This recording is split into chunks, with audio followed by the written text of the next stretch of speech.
Binanggit ni Blue Ribbon Committee Chairman Senator Rodante Marcoleta na kanyang ipababawi ang mga ari-arian tulad ng malapalasyong bahay at mga mamahaling sasakyan ng mag-asawang Sara at Carly Discaya ng Pasig City kung mapapatunayan sila na nasasangkot sa flood control project anomalies. Ayon kay Senator Marcoleta, kung mapapatunayan nagkasala ang mag-asawa sa katiwalian ng flood control projects at hindi nila maisuli ang halagang nakuha nila sa proyekto sa gobyerno, ay ipakukumpiska niya ang bahay at mga sasakyan ng mga ito na kasing halaga ng proyekto.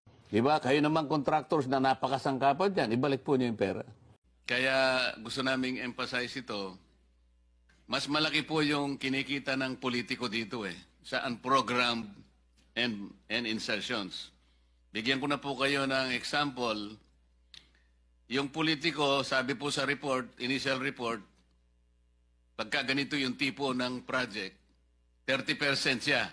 Base sa ulat, kabilang sa mga kumpanya na mag-asawang Discaya na nakakuha ng flood control projects na inimbestigahan ngayon ng Senado ay ang St. Timothy Construction Corporation at Alpha and Omega General Contractor and Development Corporation. Ang St. Timothy Construction Corporation ay may tatlong proyekto sa Iloilo City na may kabuuang halagang 425 million pesos na kasalukuyang suspindido. Sa Romblon, may isa pang proyekto na para sa rehabilitasyon ng flood control structure sa Kambihan Bridge na nagkakahalaga naman ng 142.6 million pesos na ang kabuuan ay pumapalo ng 567 hanggang 568 million pesos. Ang Alpha and Omega General Contractor and Development Corporation may isang proyekto sa Iloilo City na may halagang 150 million pesos. Sa malawak na saklaw, kabilang ito sa mga kumpanyang nakakuha ng 7.73 billion pesos flood control contracts mula taong 2022 hanggang 2025. Matatandaan, bago pa isagawa ang pinakahuling eleksyon ay in-interview ni Julius Babaw at Corina Sanchez ang mag-asawang Sara at Carly Discaya na kung saan ay pinakita nila ang kanilang malapalasyong bahay at nasa 40 piraso ng mga imported na sasakyan. Si Sara Discaya ay tumakbong mayor ng Pasig City na kung saan ay natalo kay incumbent Mayor Vico Soto. Dahil sa lumabas na mga interview ay nakita ng taong bayan kung gaano karaming pera ang mag-asawa at ipinagtaka kung saan nakuha ng mga ito ang kanilang yaman.